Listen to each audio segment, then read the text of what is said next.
이 시간 좌우에 계신 분들과 인사 나누겠습니다. 당신은 세상의 빛입니다. 당신은 그리스도의 향기입니다. 더욱 주님을 바라봅시다. 더욱 주님을 의지합시다. 한 주간 뉴스를 보면서 그런 생각이 들었습니다. 야, 우리가 살아가는 이 세상 참으로 혼란스럽구나. 큰 지진이 있고 큰 홍수가 있고 국내에서는 묻지마 폭행, 묻지마 살인, 참 혼란스러워도 이렇게 혼란스러운 수는 없겠다라는 그런 생각이 들더라고요. 그래서 문득 그런 마음도 들었습니다. 내일이라도 당장 예수님이 오셔도 전혀 이상하지 않을 그러한 세상에 우리가 살고 있구나. 우리가 신앙생활을 하면서 우리가 살아가는 이 세상이 너무나도 혼란스럽고 어지럽고 범죄한 것들이, 죄악된 것들이 가득한 그런 것들을 마주할 때마다 주님께서 우리에게 이렇게 말씀하시는 것 같아요. 망규야, 내가 그리스도의 빛이다. 망규야, 내가 그리스도의 향기다. 이 어두운 세상 속에서 내가 빛이 되고 이 어두운 세상 속에서 그리스도의 향기가 되어서 이 세상을 변화시켜야 되지 않겠니? 그러한 주님의 부름이 우리 모두를 향한 주님의 부름인 줄로 믿습니다. 우리가 살아가는 세상에 소망이 없죠. 죄악된 것들이 가득합니다. 그런 세상 속에 주님께서 우리에게 이렇게 말씀하십니다. 너희는 세상의 빛이라. 너희는 구원받는 자들에게나 망하는 자들에게나 하나님 앞에서 그리스도의 향기라. 주님께서 우리에게 이렇게 말씀하신 이유와 목적이 무엇입니까? 바로 이 어두운 세상, 이 죄악된 세상 속에 바로 너희가 소망이 되어야 된다. 이 어두운 세상을 밝히고 이 소망 없는 세상 속에서 선한 영향력을 행사함으로 말미암아 바로 너희가 이 세상을 변화시켜야 되지 않겠니? 우리 영광교회 귀한 성도님들, 더욱 주님을 바라보고 더욱 주님을 의지할 수 있는 귀한 믿음의 성도들이 되어지길 주의 이름으로 간절히 축원합니다. 우리가 더욱 주님을 의지하고 더욱 주님을 바라봄으로 살아갈 때 우리는 이 죄악된 세상, 혼란스러운 세상 속에서 그리스도의 빛이요 그리스도의 향기로 살아가게 될 줄로 믿습니다. 우리는 계속해서 이 오후 예배 시간을 통하여 신앙의 가치관에 대해서 이야기를 하고 있죠. 우리가 그리스도의 빛이요 그리스도의 향기로 살아가기 위해서는 우리의 마음, 우리의 중심 속에 신앙의 가치관이, 성경적인 가치관이, 기독교적인 가치관이 우리의 마음, 우리의 중심에 있을 때 우리는 그리스도의 빛이요 그리스도의 향기로 살아갈 수 있다라고 말씀을 드렸습니다. 그리고 그 첫 번째, 우리가 신앙의 가치관을 세워 나갈 수 있는 그 첫 번째 방법이 무엇입니까? 혹시 기억나시나요? 하나님의 언약의 말씀을 잊지 말고 그 언약의 말씀, 그 하나님의 말씀에 믿고 순종할 때 우리는 신앙의 가치관을 세워나갈 수 있다. 그래서 아브라함의 이야기를 해드렸죠. 하나님이 아브라함과 언약을 맺었습니다. 그리고 아브라함의 평생의 신앙의 여정이 어떠한 시간이었습니까? 하나님의 언약의 말씀을 부여잡고 그 언약의 말씀을 믿고 순종하는 그러한 성도의 삶, 그런 훈련의 삶을 살았잖아요. 아브라함이 하나님의 부름을 받았을 때에는 그는 온전한 믿음의 사람이라 이야기할 수 없었습니다. 자신의 생명을 지키기 위하여, 자신의 안전을 위하여, 자신의 아내를 누이라고 속였던 사람이 바로 아브라함이었잖아요. 그런 아브라함이 하나님의 언약의 말씀을 부여잡고 훈련을 받습니다. 연단을 받습니다. 그리고 그 결과가 무엇입니까? 자신이 사랑하는 독자 아들 이삭까지도 하나님께 내어 바칠 수 있는 그런 믿음의 사람이 되었죠. 우리가 바른 신앙의 가치관을 가지기 위해서는 하나님의 언약의 말씀을 주목하고 그 언약의 말씀에 순종할 때 우리는 바른 신앙의 가치관을 세울 수 있다라고 말씀을 드렸어요. 오늘은 그 두 번째 시간입니다.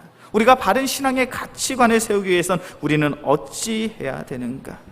그것은 바로 성경의 핵심 그 두 가지를 분명 우리의 마음속에, 우리의 심령 속에 새겨야 되더라는 거예요. 오늘 본문의 말씀이죠. 마태복음 22장 35절부터 40절까지의 말씀입니다. 마태복음 22장 35절에서부터 40절까지의 말씀, 제가 한 절, 우리 성도님들이 한 절 교독해서 보겠습니다. 마태복음 22장 35절부터 40절까지의 말씀 제가 먼저 봅니다. 그 중에 한 율법사가 예수를 시험하여 묻되 예수께서 이르시되 내 마음을 다하고 목숨을 다하고 뜻을 다하여 주 너의 하나님을 사랑하라 하셨으니 둘째도 그와 같으니 내 이웃을 내 자신같이 사랑하라 하셨으니. 아멘. 마태복음 22장 35절부터 40절까지의 말씀을 보면 우리가 너무나도 잘 알고 있는 사건이 기록되어 있습니다. 한 율법사가 예수님을 찾아옵니다. 그리고 그 율법사가 예수님께 이렇게 질문합니다. 예수님, 우리가 순종하고 우리가 따르고 있는 하나님의 율법, 하나님의 말씀 가운데 어떠한 계명이 가장 큽니까? 어떠한 계명이 가장 중요합니까? 이 질문을 좀 더 쉽게 풀어본다면 이런 질문이 될 것 같아요. 율법 중에 가장 중요한 것이 무엇입니까? 성경의 핵심이 무엇입니까? 말씀의 핵심이 무엇입니까? 그러한 질문 속에 예수님께서는 이렇게 답변하시죠. 예수께서 이르시되 내 마음을 다하고 목숨을 다하고 뜻을 다하여 주 너의 하나님을 사랑하라 하셨으니 이것이 크고 첫째 되는 계명이요. 이 율법사의 질문 가운데 예수님이 이렇게 대답하시죠. 마음을 다하고 목숨을 다하고 뜻을 다하여 하나님을 사랑해라. 이것이 가장 중요한 계명이다. 마음을 다하고 목숨을 다하고 뜻을 다하고 힘을 다하여 하나님을 사랑하는 것. 이것을 헬라어로 직역하면 이렇게 좀 더 강력한 의미가 됩니다. 너의 모든 마음으로, 너의 모든 생명으로, 너의 모든 뜻으로 하나님을 사랑해라. 예수님의 가르침이 이해가 되십니까?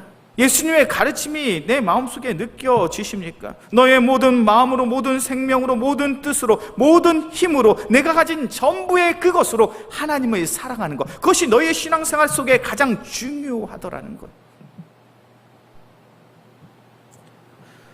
이것이 우리의 신앙의 삶 가운데 얼마나 중요한 이유인지 모릅니다. 우리가 신앙생활하는 이유와 목적이 있습니다. 그것은 바로 하나님을 사랑하기 때문인 줄로 믿습니다. 하나님을 사랑하는 마음으로 예배해야 돼요. 하나님을 사랑하는 마음으로 찬양해야 돼요. 하나님을 사랑하는 마음으로 기도해야 돼요. 하나님을 사랑하는 마음으로 봉사하고 헌신해야 됩니다. 이것이 참된 성도의 삶이에요. 그런데 예수님이 이렇게 말씀하신 이유가 있습니다. 그것은 바로 하나님을 사랑하지 않는 채, 하나님을 사랑하지 않으면서도 얼마든지 신앙생활을 하는 그런 사람들이 너무나도 많더라는 거죠. 특별히 2000년 전에 바리새인들과 서기관들이 그러했습니다. 우리 말씀을 한번 찾아볼까요? 마태복음 23장입니다. 마태복음 23장 5절에서부터 7절까지의 말씀, 예수님께서 바리새인들과 서기관들을 책망하고 계시죠. 왜 그들을 책망하고 있는가? 마태복음 23장 5절부터 7절까지의 말씀 제가 먼저 봅니다. 그들의 모든 행위를 사람에게 보이고자 하나니 곧 그 경문띠를 넓게 하며 옷수를 길게 하고. 함께 봉독합니다. 시장에서 문안받는 것과 사람에게 랍비라 칭함 받는 것을 좋아하느니라. 지금 예수님이 어떤 이야기를 하고 있습니까? 너희 바리새인들, 서기관들, 너희들은 하나님의 책망을, 하나님의 저주를, 하나님의 심판을 받을 수밖에 없다라는 거예요. 왜 예수님이 그들을 책망하십니까? 5절부터 7절까지의 말씀을 보니까 그들은 하나님을 사랑하는 마음으로 예배하고 있는 것이 아니에요. 하나님을 사랑하는 마음으로 율법에 순종하고 있는 것이 아닙니다. 그들이 하나님의 말씀을 가르치고 하나님의 말씀에 순종하는 것은 많은 사람들에게 인정받고 많은 사람들에게 칭찬받고 많은 사람들에게 존경받기 위해서 그러한 행위를 하더라는 거예요. 너희가 옷을 거룩한 모양을 띠게 옷을 입고 잔치의 자리, 많은 사람들의 모임에 있을 때 항상 높은 자리에 있으며 신앙에서 문안받는 것, 많은 사람들에게 칭찬받는 것을 좋아하는구나. 그것이 바리새인들과 서기관들의 문제더라는 거예요. 하나님을 사랑해서 거룩한 옷을 입는 것이 아니에요. 하나님을 사랑해서 많은 사람들에게 말씀을 가르치는 것이 아니에요. 하나님을 사랑해서 모세 율법에 순종하는 것이 아니더라는 거예요. 내가 인정받고 내가 칭찬받고 내가 존경받기 위해서 말씀을 배우고 말씀을 가르치고 그 말씀에 순종하는 너희의 삶이 얼마나 위선적이냐는 거예요. 우리의 신앙생활은 어떠합니까? 오늘도 우리가 예배를 드렸죠. 오늘도 우리가 찬양을 했습니다. 오늘도 우리가 교회에 나와 봉사하고 헌신했습니다. 하나님을 사랑하기에 예배를 드리셨습니까? 하나님을 사랑하기에 찬양하셨습니까? 하나님을 사랑하기에 봉사하고 헌신하셨냐라는 거예요. 언제부터인가 우리 신앙생활은 하나님을 사랑하기보다 하나님의 기쁨이 되기 위해서가 아니라 나의 만족, 나의 유익, 나의 잘됨, 나의 성공을 위하여 신앙생활을 하는 그러한 연약한 성도의 모습을 우리는 발견할 때가 적지 않더라는 거예요. 왜 교회에 나오셨습니까? 하나님을 사랑하기에 이 자리에 나오셨습니까? 아니면 이 자리에 만나게 되는 좋은 사람들 때문에 이 자리에 나오셨습니까? 우리의 신앙생활이 취미활동 혹은 종교생활처럼 전락되어 버리진 않았습니까? 혹 교회에 나오면 떨어지는 콩고물이 있어서 그것 때문에 신앙생활을 하고 있진 않냐라는 거예요. 제가 한 집사님한테 이런 이야기 들었어요. 목사님, 자영업을 하는 사람들 사이에 이런 말이 있습니다. 한 지역에서 새롭게 개업을 하면 본전 생각이 나면 그 지역에서 가장 큰 교회에 등록을 해라. 그러면 그 지역에서 개업했을 때 본전치기는 할 수 있다. 이런 이야기가 있습니다. 저에게 그런 이야기를 하시더라고요. 그 집사님이 한 지역에 새로 식당을 오픈을 했습니다. 그러니까 부동산 사장님이 이야기하더라는 거예요. 아, 교회 다니세요. 교회 다니면 이 지역에 어느 교회가 제일 큰데 그 교회에 등록하면 사장님의 사업장 본전치기는 할 수 있습니다. 언제부터인가 우리의 신앙생활이 하나님을 사랑하는 마음을 가지고 하나님의 영광을 위해서 신앙생활을 하기보다는 내가 행복하고 내가 즐겁고 내가 잘되고 내가 성공하기 위하여 신앙생활을 하는 그런 연약한 모습을 발견하게 돼요. 그러나 우리의 마음이, 우리의 태도가 우리의 신앙생활 가운데 교정이 되어져야 한다라는 거예요. 예수님이 바리새인들과 서기관들을 책망합니다. 너희의 중심 속에 하나님을 사랑하는 그 마음이 없구나. 그렇게 너희는 하나님의 징계, 하나님의 심판을 피할 수 없더라는 거예요. 그렇게 우리의 신앙생활에, 우리의 신앙의 여정 가운데 우리의 마음속에 가장 중요한 것이 무엇입니까? 내가 하나님을 사랑하는가? 하나님을 주목하는가? 하나님을 의지하는가? 그 귀한 마음이 변치 않은 채 오늘도 내가 예배 드리고 있는가? 오늘도 내가 봉사하고 헌신했는가? 그것이 우리의 삶 속에 얼마나 중요한 문제인지 몰라요. 제가 주중에 화요일날 임원빈 선교사님을 만났습니다. 우리 성도님들이 헌금하신 그 귀한 헌금도 전달해야 됐고, 또 마침 통화를 하다 보니까 선교사님이 저를 좀 뵙기를 원한다라고 해서 지난 화요일날 좀 만나 뵀어. 처음으로 임원민 선교사님과 꽤 오랜 시간 좀 대화를 나눴습니다. 그전에는 인사만 할 수밖에 없는 그런 상황이었는데 이제 평일날 만나게 되니까 함께 식사도 하고 많은 이야기를 나눴어요. 임원민 선교사님은 남아공에서 27년 동안 선교사역을 감당하셨다라고 이야기를 하시더라고요. 그러면서 지금 선교사역 가운데 지금 조금 어려움을 겪고 있다라는 이야기를 하셨습니다.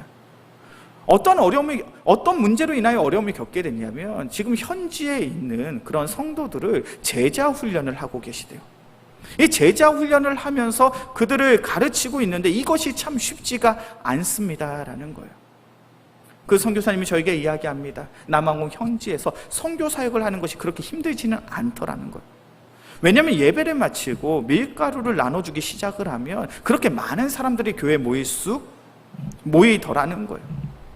교회에 오면 밀가루를 나눠준다, 그 소문만 한번 돌면 매주마다 얼마나 많은 사람들이 교회에 와서, 현지인들이 와서 예배를 드리는지 모른다는 거예요. 더군다나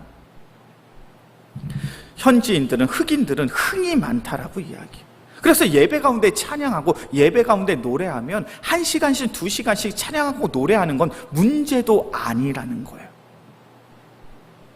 그런데 선교사님이 27년 동안 사역을 하면서 그들을 지켜보니까 그들이 교회에 나와서 예배를 드리지만 정말로 하나님을 사랑하는가라고 했을 때 그 문제의 회의감이 들더라는 거예요. 이 현지인들이 교회에 오는 분명한 이유가 있습니다. 교회에 오면 밀가루 한 포대 받을 수 있으니까. 교회에 오면 노래 부르고 많은 사람들과 노래 부르고 흥겨운 시간을 보낼 수 있으니까. 그러니까 교회에 나오더라는 거예요. 그래서 선교사님이 선교의 방법을 바꾸신 거예요. 제자 훈련을 하겠다. 말씀을 통해서 하나님을 주목하고 하나님을 의지하며 살아계신 하나님을 만날 수 있는 그런 훈련의 시간을 만들겠다라는 거예요. 그래서 몇 년 전부터 제자 훈련을 시작했는데 현지인들이 너무 힘들어하더라는 거예요. 밀가루 포대를 나눠줄 때는 그렇게 많이 오던 성도들이 말씀으로 그들을 양육하고자 하니 더 이상 교회에 나오지 않더라는 거예요. 흥겹게 찬양하고 노래 부르는 시간을 줄였더니 그들은 재미없어서 교회 못 나오겠다는 거예요. 우리의 신앙생활도 얼마든지 그러할 수 있더라는 거예요. 교회에 나오는 이유가 내가 즐겁고 내가 행복하고 내가 이 교회의 신앙생활을 통하여 무언가를 누리기를 원하는 마음으로 나아간다면 하나님과는 전혀 상관없는 그런 신앙생활을 할 수 있겠죠. 오늘 본문의 말씀을 통해서 예수님은 바로 그것에 대해서 이야기하시는 겁니다. 너희의 신앙생활 가운데 가장 중요한 것이 무엇인지 아니냐? 그것은 바로 너희가 하나님을 사랑하는 것이다. 내 마음을 다하고 목숨을 다하고 뜻을 다하고 힘을 다하여 전심으로 전력으로 하나님을 사랑하는 것, 그것이 너희의 신앙의 삶 가운데 가장 중요한 문제이다. 그 하나님을 사랑하는 마음으로 신앙생활을 하고 있느냐? 그렇다면 그때 너희의 삶을 통하여 복음의 은혜가 나타나게 될 것이다. 두 번째로 오늘 본문의 말씀을 보니까 우리가 신앙에 받은 가치관을 세우기 위해서 우리는 어떠한 모습으로 살아가야 됩니까? 우리 마태복음 22장 39절과 40절의 말씀이에요. 마태복음 22장 39절과 40절의 말씀 함께 봉독합니다. 둘째도 그와 같으니 내 이웃을 내 자신같이 사랑하라 하셨으니 이는 두 계명이 온 율법과 선지자의 강령이리라. 두 번째 계명이 무엇입니까? 우리가 잘 아는 것처럼 내가 내 자신을 사랑하는 것처럼 내 이웃을 사랑하라는 거예요. 하나님을 사랑하는 성도의 삶은 반드시 이웃을 사랑하는 성도의 삶이 나타나야 될 줄로 믿습니다. 이것은 뗄래야 뗄 수 없는 너무나도 필수적인 신앙의 모습이에요. 하나님을 사랑하는 사람은 반드시 우리의 이웃을 사랑하게 될 줄로 믿습니다. 뒤집어서 이야기하면 우리가 우리의 이웃을 사랑하지 못한다면 내가 정말로 하나님을 사랑하는가? 그것을 진지하게 질문해 봐야 돼요.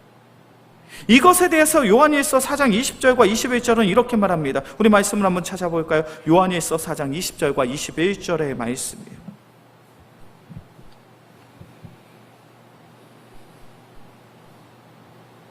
요한일서 4장 20절과 21절의 말씀입니다.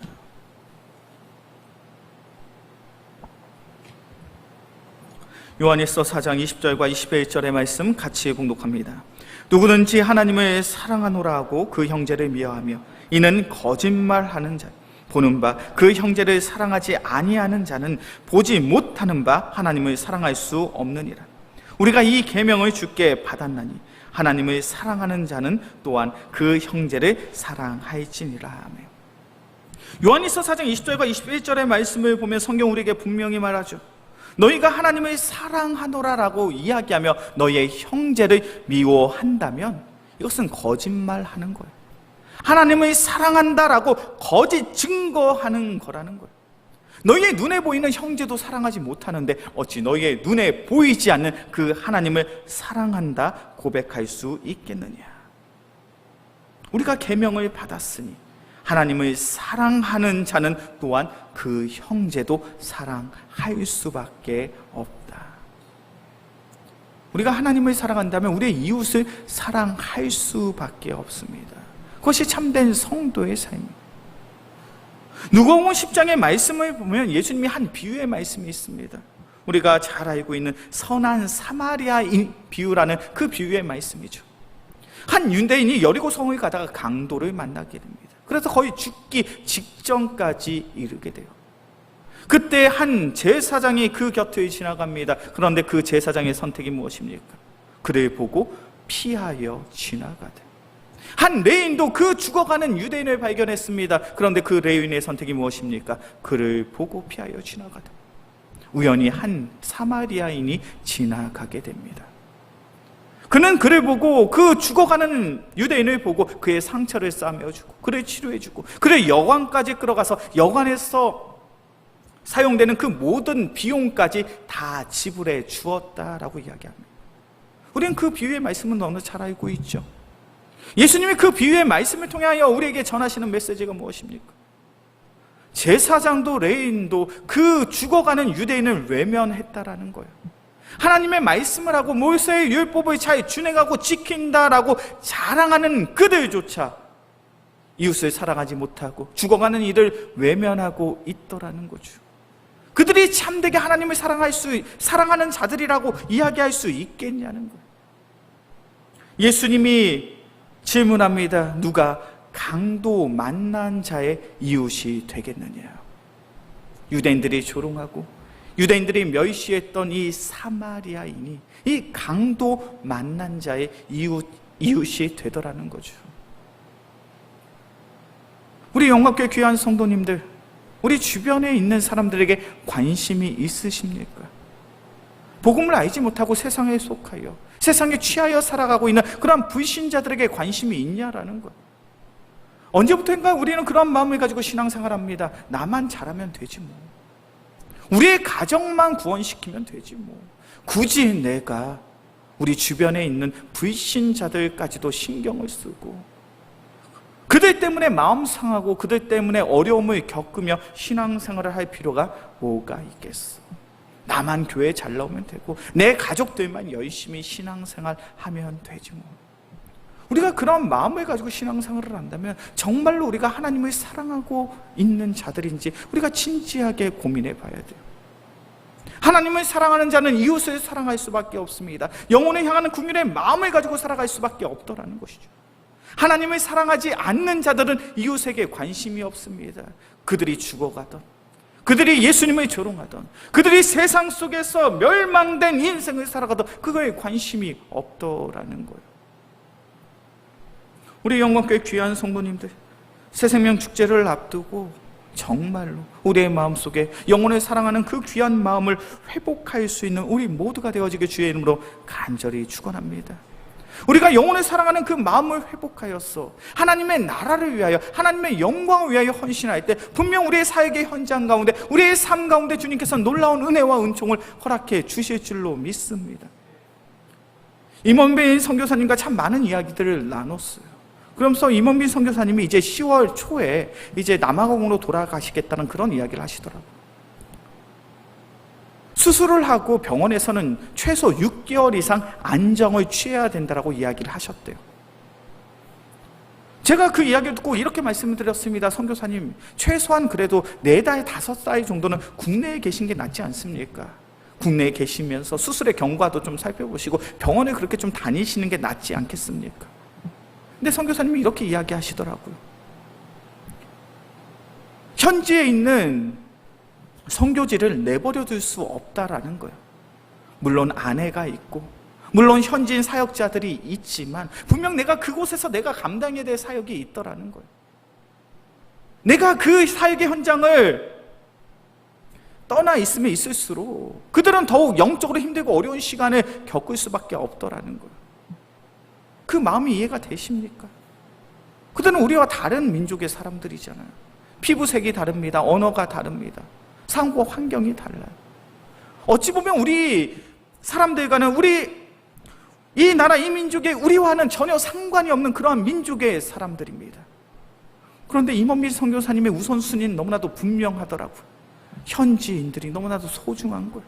그 영혼이 너무나도 귀한 거예요. 그래서 내 몸이 온전히 회복되지 못했지만 그럼에도 불구하고 내가 다시금 현지로 돌아가서 그들을 위하여 예배하고 그들을 위하여 함께 신앙생활을 하겠다라는 거예요.